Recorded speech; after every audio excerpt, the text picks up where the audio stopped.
por su gracia, nos congregamos otro domingo, un domingo más, y Él nos permite escuchar su palabra. Es lo más importante que ocurre en el culto de adoración, es la predicación de la palabra de nuestro Dios, y rogamos que el Señor nos hable al corazón. Yo le invito a abrir su Biblia en el libro de Hechos, capítulo 2, versículo 37 al versículo 41, fue el texto que nuestro director de culto leyó para nosotros.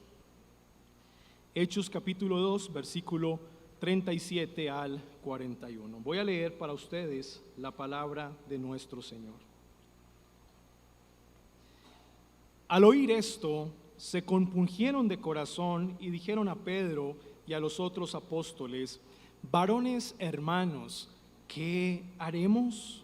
Pedro les dijo: arrepentíos y bautícese cada uno de vosotros en el nombre de Jesucristo para perdón de los pecados, y recibiréis el don del Espíritu Santo. Porque para vosotros es la promesa, y para vuestros hijos, y para todos los que están lejos, para cuantos el Señor nuestro Dios llamare. Y con otras muchas palabras testificaba y les exhortaba diciendo: sed salvos de esta perversa generación. Así que los que recibieron su palabra fueron bautizados, y se añadieron aquel día como 3,000 personas. Encomendémonos nuevamente a nuestro Dios.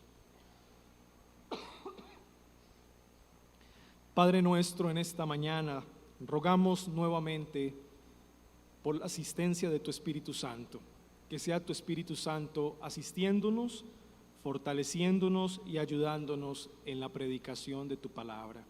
Señor, el predicador te necesita. El predicador en esta mañana te necesita mucho, Señor. Dame el poder de tu Espíritu Santo para poder predicar tu palabra.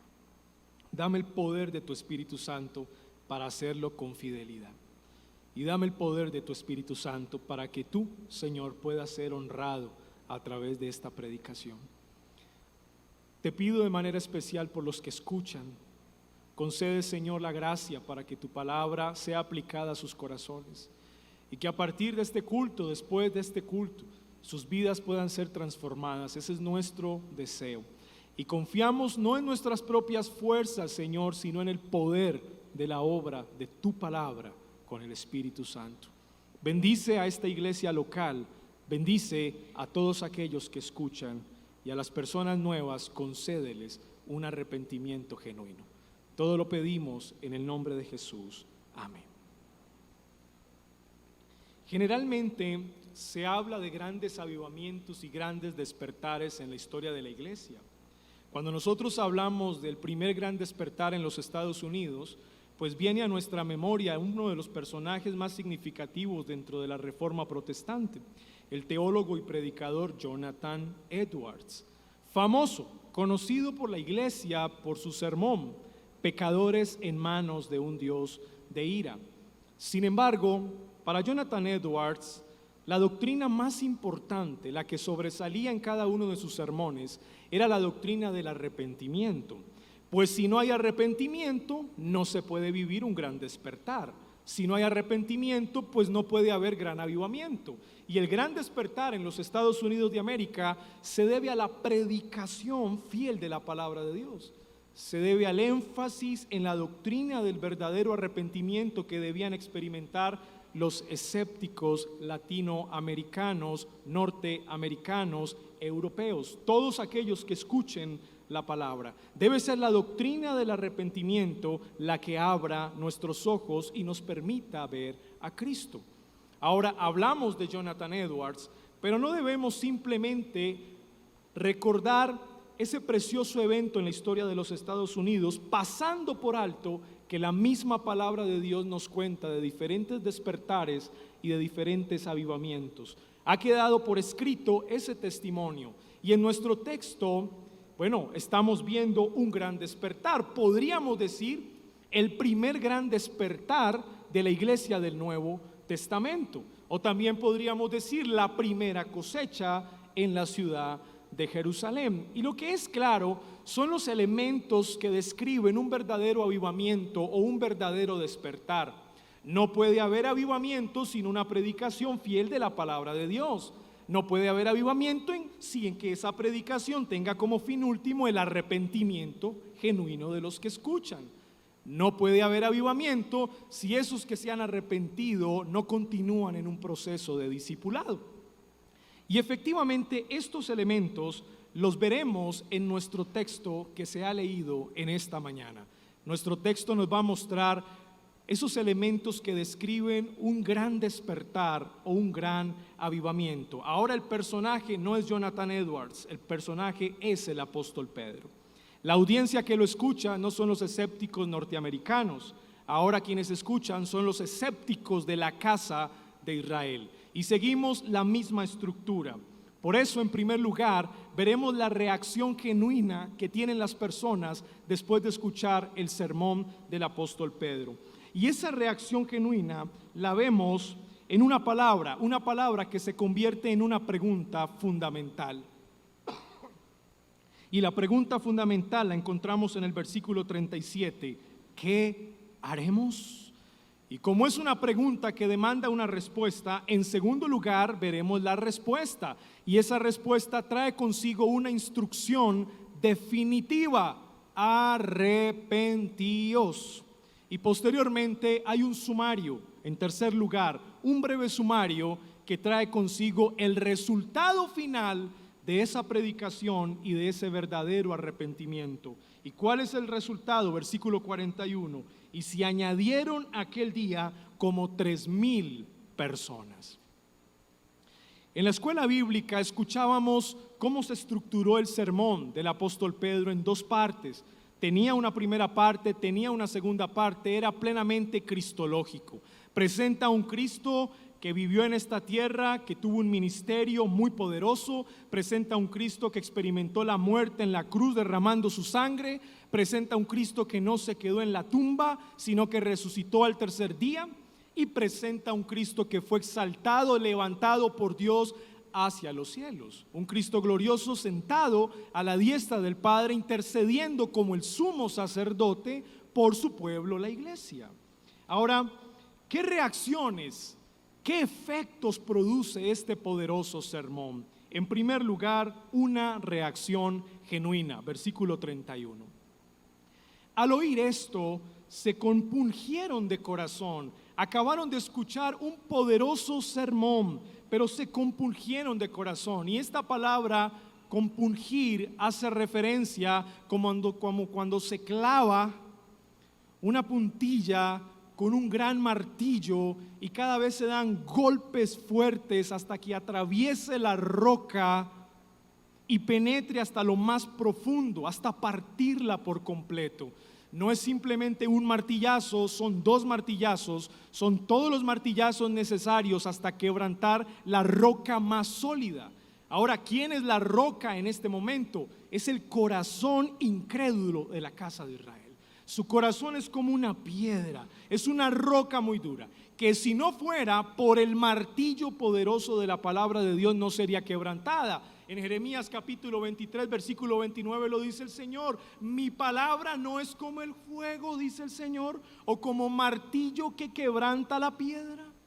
Bueno, el cumplimiento de la palabra profética se está viendo en el poder de cómo Pedro predica el evangelio de Cristo. Solamente la palabra de Dios puede atravesar el alma sólida del incrédulo y puede atravesarla hasta penetrar lo más profundo de su corazón. Eso es compungir, es un momento de desespero, de destrucción por la palabra. Y cuando una persona se desintegra al oír la palabra de Dios, solamente la gracia de Cristo lo puede volver a levantar. Nada más lo puede volver a levantar.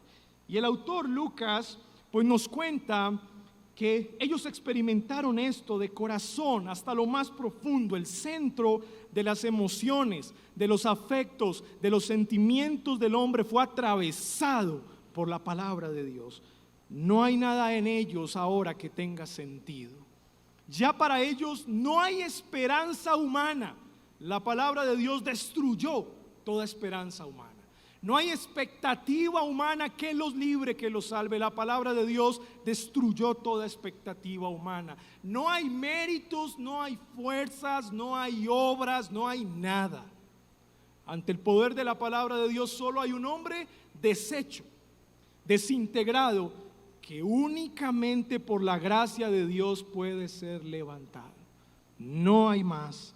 Y este es el efecto que produce la palabra de Dios en el corazón de estas personas. Entonces le dijeron a Pedro y a los apóstoles: varones hermanos, ¿qué haremos? Y esto recuerda cuando Juan el Bautista caminaba por la región contigua al Jordán e iba diciendo: voz del que clama en el desierto, preparad el camino del Señor, enderezad sus sendas. El valle será rellenado, se bajarán las colinas y los montes, y los caminos torcidos se enderezarán, porque toda carne verá la salvación de Dios. Generación de víboras, ¿quién les enseñó a huir de la venida de la ira de Dios venidera? ¿Quién les enseñó a huir de su ira? Y ellos, perturbados: ¿pero tú eres acaso el Cristo el que está diciendo estas palabras?, le decían a Juan el Bautista. Y él les decía: no, Señor, el hacha está puesta a la raíz de los árboles. Todo árbol que no dé buen fruto será cortado y echado en el fuego. Y no digan entre vosotros mismos que son hijos de vuestro padre Abraham, porque he aquí yo les digo que el mismo Dios levantará hijos a Abraham de estas piedras. Pero Juan, entonces dinos, ¿qué haremos?, le preguntó un grupo de personas que estaban escuchando su predicación. Un grupo de soldados que estaba cerca le dijeron: maestro, dinos, ¿qué haremos? Y un grupo de publicanos que también habían sentido el poder de la predicación de Juan le dijeron: Juan, entonces dinos, ¿qué haremos? Dinos si tú eres el Cristo. Y le dije: no, Señor, yo los he venido a bautizar con agua, pero viene otro más poderoso que yo, el cual los bautizará en Espíritu Santo y fuego. La pregunta 3 veces repetida en el Evangelio de Lucas, capítulo 3, versículo 3 en adelante, por el mismo autor del libro de Hechos. Él sigue un estilo y una composición hebrea de repetición. No es una sola pregunta, son 3 preguntas. Hay un énfasis exagerado en la pregunta, porque no cualquier persona hace la pregunta, solamente aquellos que fueron impactados por el poder de la palabra de Dios que fue predicada. Y Pedro ahora acá está haciendo lo mismo se presenta en su audiencia. Es una pregunta desesperada: dinos, ¿qué haremos? Después de que todos nuestros argumentos han sido destruidos y derribados por lo que tú nos estás diciendo, Pedro, apóstoles, ¿qué haremos? Es una súplica, es un ruego sin esperanza, es un ruego desesperado. Vida o muerte, mi vida no tendrá sentido a partir de hoy si ustedes no me dicen qué haremos. En ustedes está la única respuesta, la respuesta que cambiará mi vida y llenará todo mi ser. ¿Qué haremos? Y el apóstol Pedro responde, número 2, he ahí la respuesta. Pedro les dijo: arrepentíos. La respuesta es contundente, al mismo tiempo es simple. Lo que deben hacer es arrepentirse. Y aunque esta palabra hace alusión a un cambio de mentalidad, es mucho más que eso, es mucho más que pensar diferente. Es una vida que empieza a ser transformada en lo más profundo de su alma. Todos mis argumentos, todos mis discursos, todos mis pensamientos, todas mis fuerzas están siendo destruidas en una guerra constante con Dios. Pedro les está diciendo a ellos: no peleen más.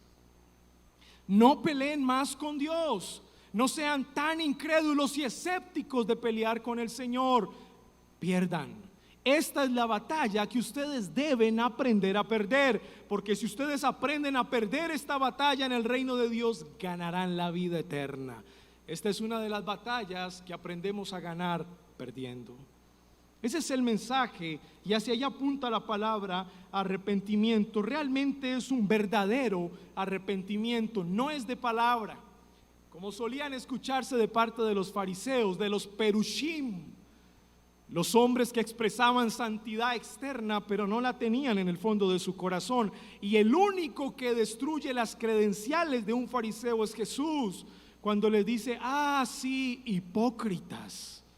Nadie dentro del pueblo judío en el siglo I se atrevía a hablarle así a una autoridad religiosa como era un fariseo. Es más, ellos tenían una frase despectiva: los Ben Haaretz, los hijos de la tierra.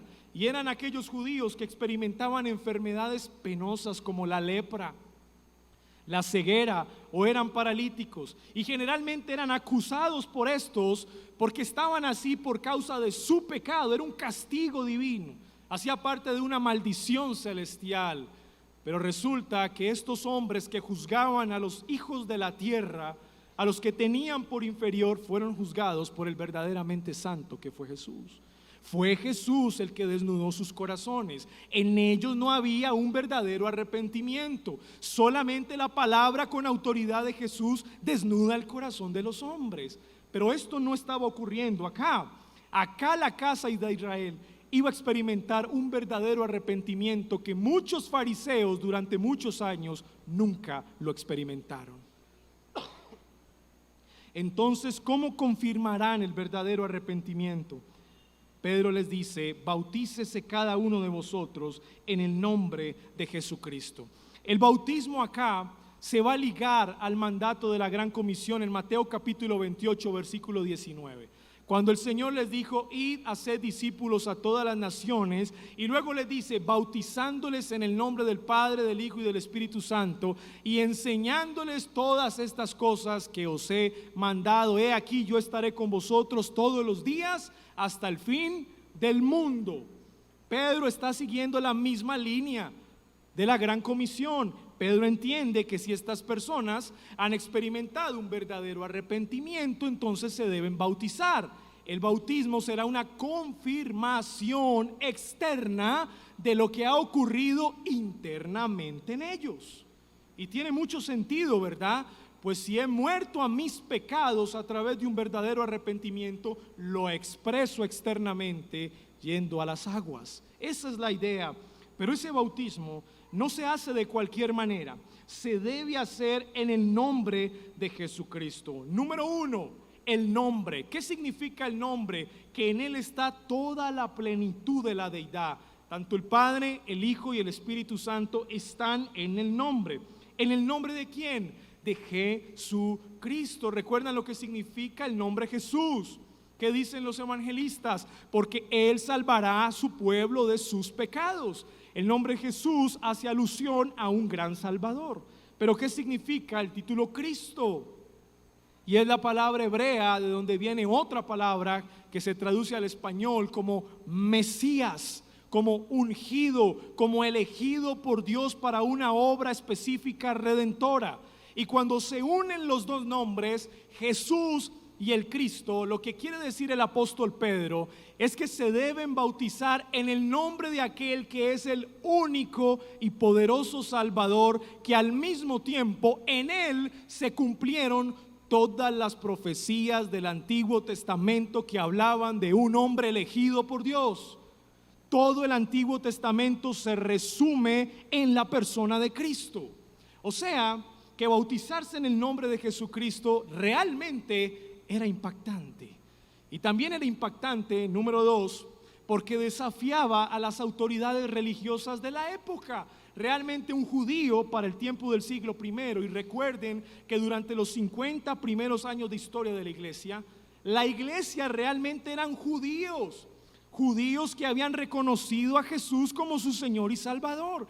Judíos que habían entregado su vida, habían decidido confiar en Él. Entonces le debían rendir cuentas a la autoridad religiosa, al sumo sacerdote. Y el sumo sacerdote, apalancado por el Sanedrín, un grupo de 72 ancianos, entre ellos la mayoría eran fariseos.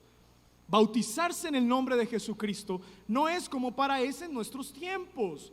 Ellos estaban desafiando directamente a su autoridad religiosa. ¿Y saben qué traía eso? Efectos negativos sobre la vida de ellos. Y uno de esos efectos negativos es la primer persecución sistemática contra la iglesia. ¿Quiénes dan origen a la primer persecución sistemática? Los mismos judíos, los judíos que no aceptaron a Jesús como el Señor y el Mesías, los mismos judíos que le crucificaron, los mismos judíos que le rechazaron. Ellos mismos perseguirán a la iglesia. Bautizarse en el nombre de Jesucristo era un caso de vida o muerte. Y para aquellos que apalancan la doctrina unicitaria o la doctrina de la unidad, negando la doctrina de la Trinidad en este texto, y por eso bautizan solamente en el nombre de Jesús y no en el nombre del Padre, del Hijo y del Espíritu Santo, quiero decir, este texto, como lo ven, tiene una explicación directa en su contexto. ¿Por qué Pedro les manda a bautizarse en el nombre de Jesucristo? Porque hay un sentido detrás. ¿Cuál es el sentido? ¿A quién acaban de crucificar ellos? A Jesús. ¿No lo dice el mismo Pedro en la segunda parte de su sermón? Varones israelitas, oí esta palabra. Y en el versículo 23 les dice: a este, entregado por el determinado consejo y anticipado conocimiento de Dios, prendisteis. ¿Quiénes? Ustedes. Y mataron. ¿Quiénes? Ustedes, por manos de inicuos, crucificándoles. Ellos eran culpables de la muerte de un inocente, y por eso en el nombre de aquel que ellos crucificaron, en ese mismo nombre se tenían que bautizar. Y entienden ustedes cuál es el objetivo que hay detrás de todo esto. Queremos confirmar y comprobar si el arrepentimiento que dicen tener es genuino o es falso. Entonces, bautícese en el nombre de aquel que ustedes mismos rechazaron. Y ya entendemos el caso. Es un caso, por supuesto, de vida o muerte. Para el perdón de los pecados, y recibiréis el don del Espíritu Santo. La preposición para aquí no funciona simplemente como un propósito, sino como una identificación. Pedro no está mostrando un proceso progresivo. Él no está queriendo decir que el que se bautiza, sus pecados le son perdonados porque se hizo bautizar. Y eso es lo que enseña el sacramentalismo católico romano desde el periodo medieval, que ellos le imputan a las ordenanzas cierto tipo de gracia salvífica. No es la idea aquí. Aquí la idea es que el bautismo, el perdón de los pecados y el don del Espíritu Santo es la demostración más grande de que ellos han experimentado internamente un verdadero arrepentimiento. Si ellos se han arrepentido de corazón, se hacen bautizar. Si ellos se arrepienten de corazón, sus pecados han sido perdonados. Y si ellos se arrepienten de corazón, es porque han recibido el don del Espíritu Santo. Y noten, el texto no es en plural, dones del Espíritu Santo, haciendo alusión a 1 Corintios capítulo 12. Es en singular, el don del Espíritu Santo. ¿Y quién es el don en el texto? Es la misma persona del Espíritu Santo. Es que recibir al Espíritu Santo es una gracia de Dios. Es un don que únicamente Dios puede darle a todos aquellos que han sido llamados por Él. Así que esta no es una cuestión progresiva, sino de identificación. Todos aquellos que se han arrepentido de corazón, pues se harán bautizar. Es porque sus pecados han sido perdonados, y es porque en ellos ahora habita la persona sublime, poderosa y hermosa del Espíritu Santo. Y que quede claro que no se ganaron al Espíritu Santo con buenas obras. No se lo ganaron con ningún precio. No lo pueden comprar con ningún precio al Espíritu Santo. El Espíritu Santo es un don de Dios. Es un don celestial que Dios da a los que Él quiere dar, porque Él quiere dar como Él quiere dar.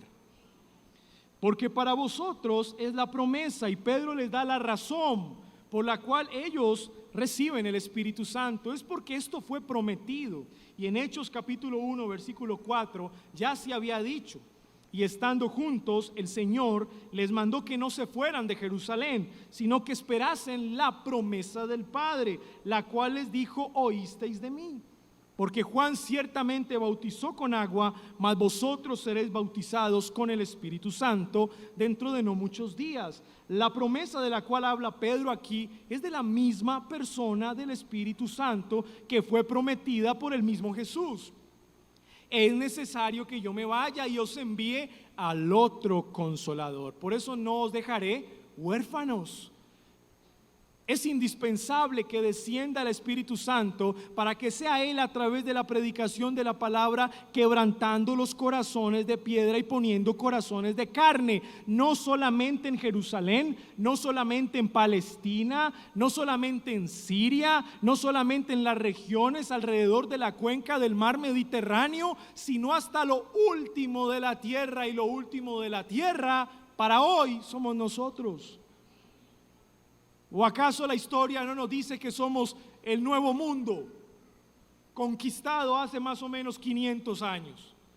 Bueno, la promesa se ha cumplido y se debe gracias al poder expansivo de alcance del Espíritu Santo. Y nosotros lo estamos viviendo hoy. Y esa promesa era para ellos en este momento, para la casa de Israel elegida que estaba escuchando atentamente el sermón. Pero dice el texto: y para vuestros hijos, para las siguientes generaciones de judíos elegidos, y para todos los que están lejos, para judíos elegidos de la diáspora que no viven en Jerusalén. Pero también tengo que decirles algo: para personas no judías, llamados gentiles despectivamente por los judíos, ellos también están lejos, pero ellos también son llamados por Dios. Para ellos también es la promesa del Espíritu Santo. Miren lo que dice Efesios capítulo 2, versículo 11. Por tanto, acordaos de que en otro tiempo vosotros, los gentiles, en cuanto a la carne, erais llamados sin circuncisión por la llamada circuncisión hecha con mano en la carne. En aquel tiempo estabais sin Cristo, alejados de la ciudadanía de Israel. Y miren la condición: ajenos a los pactos de la promesa, sin esperanza y sin Dios en el mundo. Pero ahora en Cristo Jesús, vosotros que en otro tiempo estabais lejos, habéis sido hechos cercanos por la sangre de Cristo, porque Él es nuestra paz, que de ambos pueblos, judíos y gentiles, hizo uno, derribando la pared intermedia de separación, aboliendo en su carne las enemistades, la ley de los mandamientos expresados en ordenanzas, para crear en sí mismo de los dos, judíos y gentiles, un solo y nuevo hombre, haciendo la paz, y mediante la cruz reconciliar con Dios a ambos en un solo cuerpo, matando en ellas las enemistades. Y vino y anunció las buenas nuevas de paz a vosotros que estabais lejos, mis hermanos, y a los que estaban cerca, porque por medio de Él, los unos y los otros, tenemos entrada por un mismo Espíritu al Padre. Y escuche con atención esto: así que ya no sois extranjeros ni advenedizos, sino conciudadanos de los santos y miembros de la familia de Dios. Amén. Nosotros hemos recibido la gran bendición del Espíritu Santo. Por eso estamos aquí en esta mañana, para cuantos el Señor nuestro Dios llamare.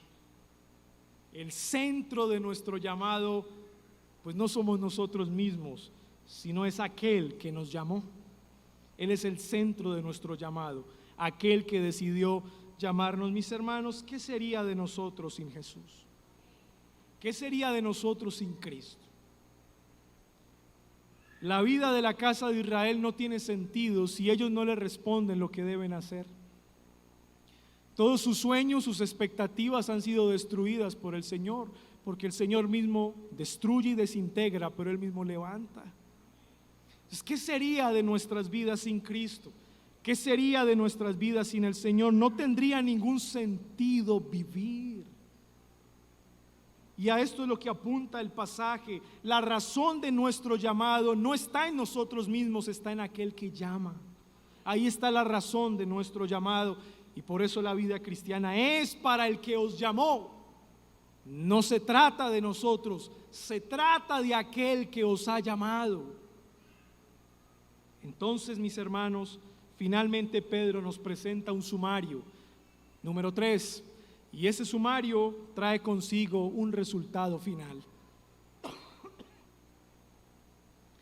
y con otras muchas palabras testificaba y les exhortaba diciendo: sed salvos de esta perversa generación. Claro que estaban en una generación perversa, un grupo de judíos fanáticos, rigoristas, que solamente aparentaban piedad, pero su corazón no había experimentado verdadero arrepentimiento. Otros que se creían guerrilleros en la época, como los celotes, y querían establecer el reino de Dios con la espada y en sus propias fuerzas, tampoco habían experimentado un verdadero arrepentimiento. Otro, como los esenios, se apartaban del mundo para no contaminarse de él, y crearon una secta exclusiva donde el Hijo del Hombre solamente vendría a ellos, pero no experimentaron un verdadero arrepentimiento. Y otros, como los saduceos, simplemente se encargaban de administrar los recursos económicos que ingresaban al templo, dar un porcentaje al gobernante romano y otro porcentaje se quedaban con ellos. Tampoco experimentaron un verdadero arrepentimiento. Pero tengo que decir que esa perversa generación, en el contexto de esa perversa generación, el Señor fue sacando a sus elegidos. Entre los fariseos hay elegidos, entre los celotes hay elegidos, entre los esenios hay elegidos, entre los saduceos hay elegidos. Y no solamente esa comunidad se parte de la perversa generación, también los romanos que gobernaban la época. Tanto Herodes el tetrarca, un hombre malo, que simplemente seguía el curso de sus placeres mundanos, como los gobernadores, cuentan los historiadores del siglo I, que procurador más malo que Poncio Pilato no ha habido en la historia de Roma, y fue el encargado de juzgar el caso de Jesús. Pero del imperio romano, dentro del equipo de gobierno de Roma, el Señor también tenía a sus elegidos. De todas partes el Señor está llamando a su pueblo. Recuerden, no se trata de nosotros, se trata de aquel que os llamó. ¿Y quién podrá detener su llamado? Nadie detendrá su llamado. Entonces, sed salvos de esta perversa generación. Hoy se escucha el mismo eco en el siglo XXI. Hoy estamos rodeados de una perversa generación. Entonces, tú que me escuchas, sed salvo de esta perversa generación. Así que los que recibieron su palabra fueron bautizados, y se añadieron aquel día como 3,000 personas. Miren el gran despertar de la iglesia del Nuevo Testamento, con almas verdaderamente convertidas, no con profesiones públicas de fe aparentes, no con repeticiones de oraciones de fe para entrar a ser parte del libro de la vida y ya. No. El texto nos presenta un proceso logístico. Hay un conteo de personas. ¿Cómo se dio cuenta Lucas que se añadieron como 3,000? Es porque había un conteo, había una organización encargada de bautizar a las personas que reflejaban arrepentimiento y que al salir del agua estaban dispuestas a morir por Cristo.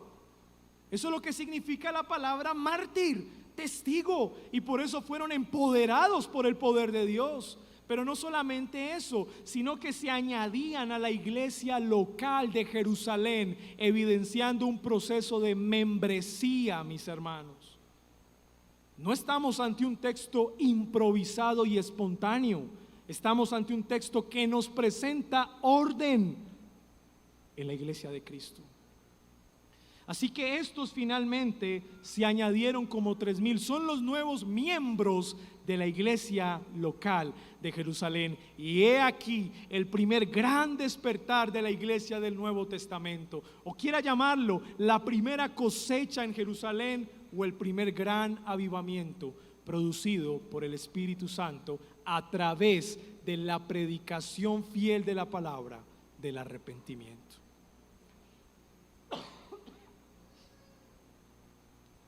¿Cómo vemos a Cristo en este pasaje? Yo no tengo más que decirles, mis hermanos, sino que Cristo es el causante de todo esto. Cristo es el causante. ¿Recuerdan el sermón de Pedro? ¿Es cristológico? La vida de Cristo, aprendíamos en la escuela bíblica. La muerte de Cristo, la resurrección de Cristo, la exaltación de Cristo. Todo el sermón se trata de Cristo. Él es el causante de este gran despertar. ¿qué tal un gran despertar sin Cristo? Es un aparente despertar, pero no es un verdadero despertar. Cristo es el causante de este gran despertar. Aparte, ellos reaccionan a un sermón cristocéntrico, ellos se arrepienten de sus pecados, pecados contra el mismo Cristo, ellos se hacen bautizar en el nombre del mismo Cristo, y quien los añade a la iglesia es por la obra del mismo Cristo. Todo se trata de Él. Gran despertar, avivamiento sin predicación cristocéntrica, no es avivamiento, no es despertar.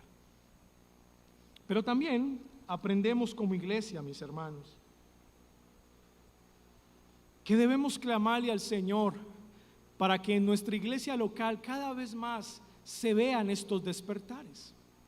Roguemos al Señor que seamos instrumentos de este gran despertar, no solamente como espectadores, mis hermanos. Sabemos que la responsabilidad de la predicación de la palabra de Dios en primera instancia se encuentra en los pastores y maestros de la iglesia. Pero usted como creyente no es meramente un espectador de lo que el Espíritu Santo está haciendo. Usted también es un instrumento en las manos del Señor. Usted es un vaso de barro en las manos del alfarero. Así que ruegue al Señor para que usted también haga parte del gran despertar. Que el Señor le permita predicar también su palabra y le permita experimentar verdaderos arrepentimientos confirmados en un proceso eclesiológico serio, como es el discipulado. Este ruego incluye a toda la iglesia de Cristo. Pero también aprendemos algo más, mis hermanos. Lo que aprendemos es que este texto ya nos habla de manera anticipada de lo que es la membresía de una iglesia local. Mírenlo bien, hay un verdadero arrepentimiento, luego lo confirman a través de un bautismo siguiendo la ordenanza de Cristo. Ese bautismo es identificado con el perdón de pecados, con que en ellos habita el Espíritu Santo. Y luego el versículo 42 dice que perseveraban en la doctrina de los apóstoles, es decir, un discipulado serio que tiene como fin último que sean añadidos a la iglesia los que han de ser salvos, finalmente miembros de una iglesia local. Por eso nosotros en esta iglesia local seguimos un proceso y tratamos de que ese proceso se ajuste a la palabra de Dios. Cuando vienen personas deseosas por aprender las Escrituras, ingresan a un curso doctrinal de confesión de fe. Hoy ese curso está durando un año. A partir del mes de febrero termina en el mes de noviembre. Y en ese curso estudiamos 32 doctrinas fundamentales de nuestra fe, no periféricas, fundamentales, no periféricas. Y en ese año de proceso académico teológico, pues la idea es que estas personas amen más a Cristo, se apasionen más por Cristo, profundicen más en la palabra de Dios.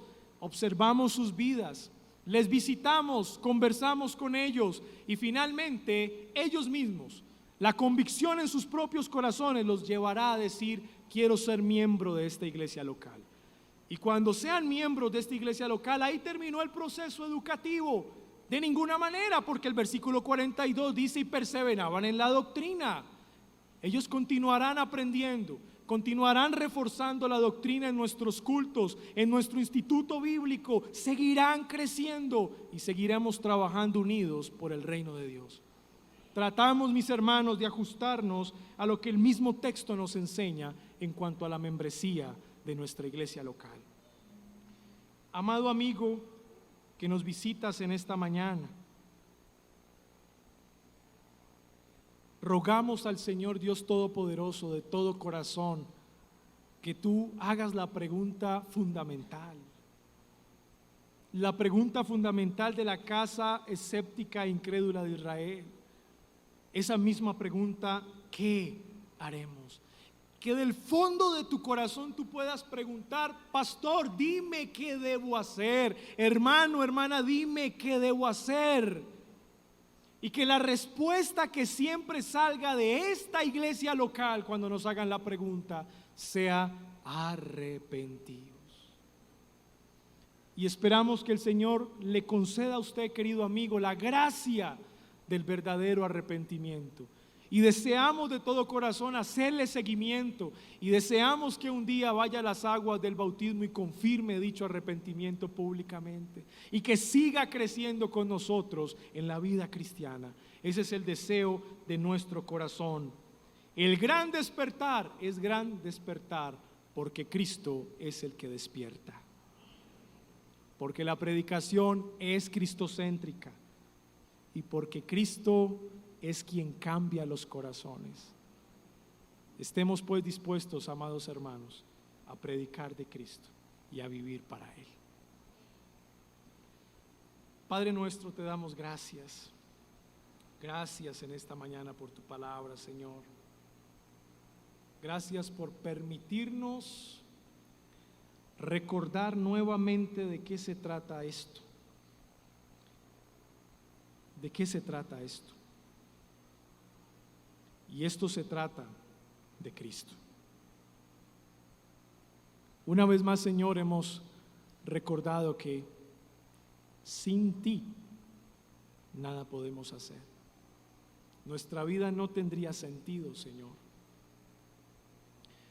Padre, ruego por la iglesia local, ruego por cada hermano y hermana que están hoy presentes en este lugar, para que experimentemos ese genuino arrepentimiento todos los días, que no sea simplemente para los nuevos, sino también para la iglesia, y que podamos ver más almas convertidas, más almas convertidas. Protégenos, Señor, de negociar la doctrina por bienes terrenales, y crea en nuestros corazones esa convicción profunda por tu evangelio, para ser fieles a tu evangelio hasta la muerte. Concede la gracia en esta mañana para que tu iglesia, Señor, experimente un verdadero arrepentimiento cada día y para que las personas nuevas experimenten su primer gran arrepentimiento. Y todo esto, Señor, lo pedimos a ti en el nombre de nuestro Señor Jesucristo.